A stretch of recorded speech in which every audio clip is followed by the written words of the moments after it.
moko ako osala ngote parce que la volonté parce que pas l'ino sala ngote ali nga pe yo kosa osala ngote ali nga ko bloquer grandeur bénédiction finayo à travers ce que tu peux faire pour les Seigneurs. Il faut faire attention mon frère. Seigneur Dieu bandeko. Je te regarde la femme. Yesu atali mwasi. Je parle de la réciprocité. Na solo bela kokako. Jésus a dit ayebisi on évangélise.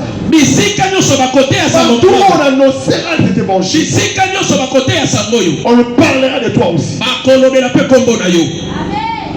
Et je appelle ici un renommé. Amen. Et je appelle ici élévation. Amen. Mais Jésus a tout modifié. Amen. Vous comprenez ça? Et maintenant, ça fait combien de générations? Est-ce que tu comprends ça? Alléluia. Amen. Tu ne sais pas par les œuvres que tu fais pour le Seigneur, qu'est-ce qui est caché dans Sima. Tu ne sais pas qu'est-ce que Dieu fait pour toi. Tu ne sais pas ce que le Seigneur fera pour toi. Oui, bien monté. Mais les gens veulent te distraire pour hier, mon frère, ma soeur. Bima katia matouana bima. Alléluia. Amen. Comme David a vu l'âge. De retour à Jérusalem. Il a compris une chose. C'est un bon moment. Et là, j'étais plus avec nous. Mais maintenant, l'âge rentre. Et là, je commence à rentrer au il était content. La présence de Dieu. Il a dansé comme il n'a jamais dansé. Sa propre femme a commencé à minimiser les choses. Est-ce que vous comprenez? Il faut faire attention à cette personne qui veut te minimiser parce que tu sers Dieu. Alléluia. Amen. Il faut faire attention. David a regardé. David a tali. Pourquoi tu dis des choses comme ça? Pourquoi je ne vais pas danser devant? Celui qui m'a préféré que ton père.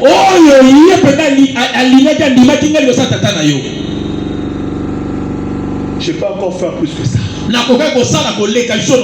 Être ridicule plus que ça. Alléluia. Amen. Est-ce qu'il n'y a pas de Bartimée ce matin? Amen. Amen. Au fur et à mesure que pénition servait des amis, tu le sais encore plus et plus. Amen.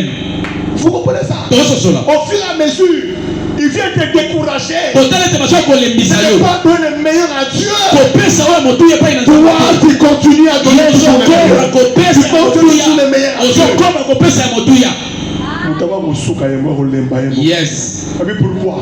Parce que le Seigneur va s'intéresser à toi. Il va s'intéresser à toi. Il dira appelle-moi cet enfant. Appelle-moi ma fille. Il va s'intéresser à toi. Et ces gens verront comment tu vas te visiter. Alléluia. Amen. On donne le meilleur, frère. Le monde dit le temps c'est là. Tu peux donner le temps pour les autres. Les visiter. Prier pour eux. Les conseiller. C'est l'argent que tu donnes. C'est précieux que tu donnes.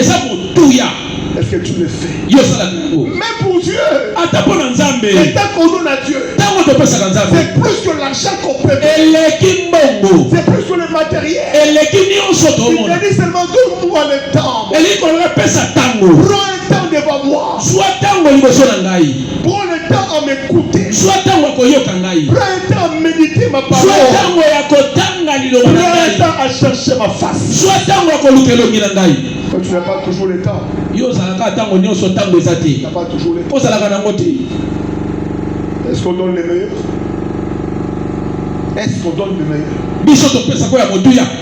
Joseph d'Arimathée, un disciple dans l'ombre de Jésus-Christ. Un disciple qui était loin. Mais quand il a pris, Jésus est mort. Crucifié à la croix. Et que demain ce sera la croix, ce sera ce que vous appelez le sabbat. Vous comprenez ça? Donc il a fallu que le corps puisse descendre. Il est allé voir Pilate. Il a demandé le corps. Et ce n'est pas fini.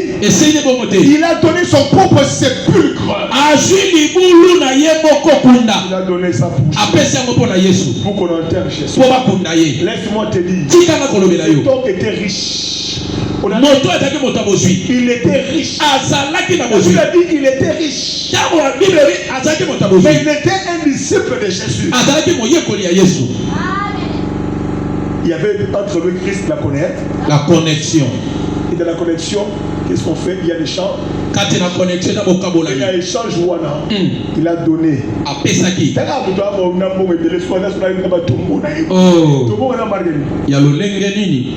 a comme responsabilité. Il y a Jésus.